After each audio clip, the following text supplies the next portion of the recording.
a company. Louis Perry is a personality. Louis Perry is a personality that is larger than life itself. Louis has met with the most famous celebrities, most famous politicians in the world. And I got to know Louis a few years ago when we first moved. Louis has his office just down the road. And Louis was so excited. He was so excited about our dream to make a community and a Chabad house here in Lake Balboa that he was ecstatic. And he was, believe it or not, an incredible support to us. And Louis is also a dear friend of Chabad for many years. Rabbi Shlomo Kunin, many years. And Louis is a tremendous activist and advocate for security, for helping those in need, helping those less fortunate, and making sure, as I just mentioned, that people are safe, especially the Jewish community, which Louis has such a sensitivity towards, recognizing that the Jewish people today need security and need protection measures more than ever before with what's going on out there. So, without further ado, Louis, please come up. Thank you. Share with us some words. I feel safe already. Shabbat shalom to everybody. I want to back up a little bit and just tell you about my growing up as a youngster in Brooklyn, New York. When I was a young kid in Brooklyn, New York, I used to be in what's called, if you know, the shmata business. And from being in the shmata business, a guy named Abe took a liking to me, and he became sort of like my dad. He would pick me up at home, and he would bring me back after work. First, I thought maybe he was sleeping with my mother. I just didn't know why the guy was taking me to work and bringing me back. I honestly didn't know why he was doing this. But then we became close after the years, and I realized he just had a big heart. And I became very close to the Jewish community. As a kid, I watched Rabbi Kunin. I used to watch the Telethon. Why? I don't even know. Why I know Havana Gila? I don't even know. I have no idea why. But for some reason, it makes sense now. For the last 12 years, me and Rabbi Kunin are very, very tight. And Rabbi Gordon was an amazing guy. Whenever Rabbi Gordon saw me at the temple, he would say, "Okay, Louis, I'm okay now. Is everything okay? Is anybody messing with us?" I said, "No, Rabbi, everything is good." Rabbi Gordon, an amazing rabbi. I also, just to tell you, I've been to Auschwitz. I wanted to pay my respect to the Jewish community, so I went there, and I spent a week there. And Eli Wiesel, I've done security for Eli Wiesel. My last detail, I was the last person with Jonathan Sachs in Beverly Hills. So I also do Sephardic temple in a lot of the temples. I'm Rabbi Kunin's number one guy that he calls when he travels. We were together when we went to San Diego also. So to make a long story short, one day this wonderful man, Eli, came to my office. And he said, somebody sent you to me, am I correct in saying that? But he came to my office, and in my office, my partner's Jewish, by the way. I won't mention it, for a very wealthy family in Beverly Hills that owns about 50 properties all over the country. Okay? The father saw me one day, and he went like this to his son. He brought us together, and the rest was history. We've been in business ever since.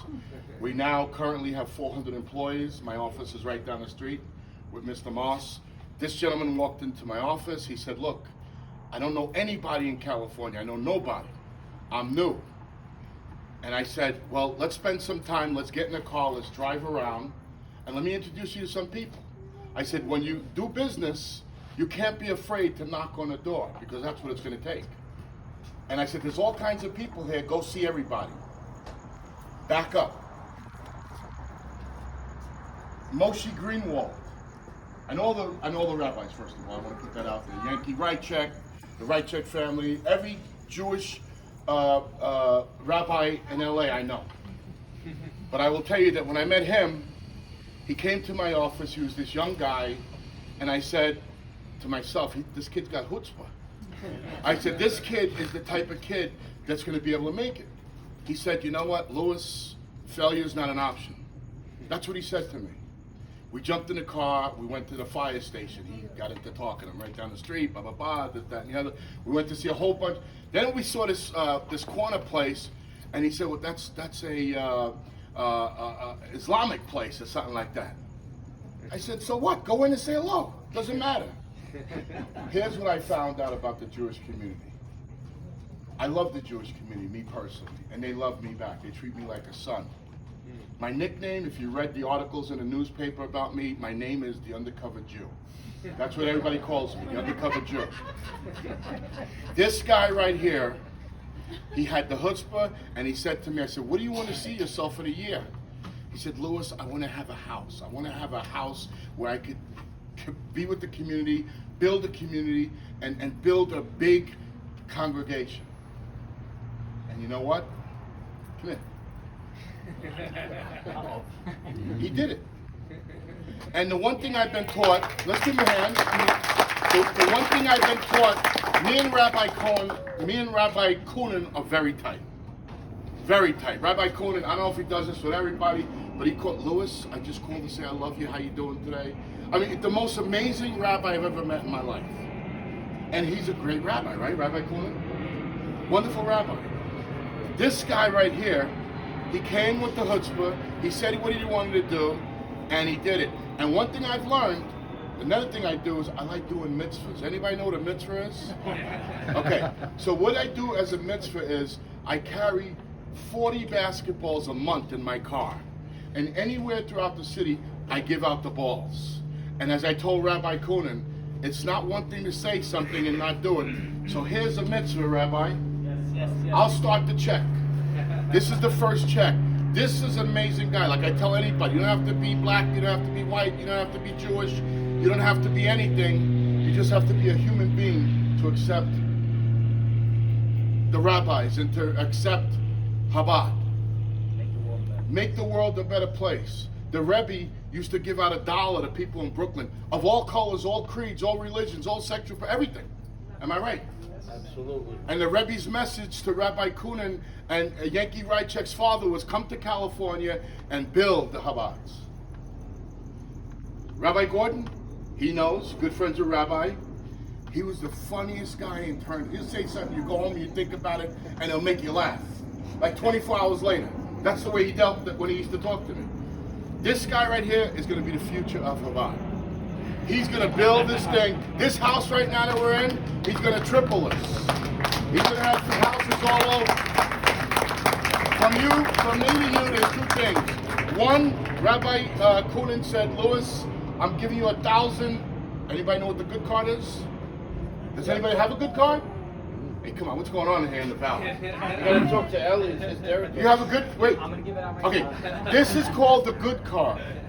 This is the hottest card going around in the Jewish community. Do not leave without this card. This was given to me by Rabbi Kunin. This is the card that makes it happen right here. It's called the good card. Put it in your wallet. I got 2 Rebbe cards in my pocket. 2 Rebbe cards in my pocket. I keep them with me all the time. And I keep getting blessed. What's that? In your office too. In my office too. And he gave me a nice gift. Would you give me the show? I can't, listen, I'll die trying to blow that thing, so I'm not even going to try. I mean, I tried blowing it twice and I had no more air in me, so I'm not going to even go there. Here's the card. You're doing good without the show. Thank you. But here's a mitzvah. This is from me to you, and there's a box on my desk. I talked to Moshe Greenwald, and Moshe said it was a blessing for me to pass it on. So that box on my desk, you have 24 hours a day, 7 days a week. I even give you a key if you want. You go to the office anytime you want, that box is going to be full with money. And when you come in and see me, it gets doubled, okay? So this is a little mitzvah for you. Continue to grow, continue to build, continue to... I can tell you right now, I'm looking at this house. I'll bet anybody right here, 2 to 3 years from now, he will be in a house 3 times the size of this, 3 times the size, and he's going to do it. Shabbat shalom. I love you, brother. Yeah, a little something for you. Thank you. God bless you. Thank you, brother. Thank you. Wow. And let me close by saying this. This is what the Rebbe meant when he said reach out. This is what the Rebbe meant when he said don't just go to Jews, go to everybody. The Jews in this room and throughout the world are not alone. What happened years ago will never happen again. God bless you.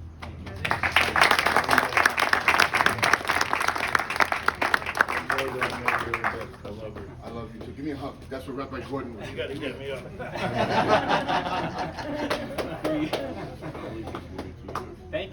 Thank you so much, Louis.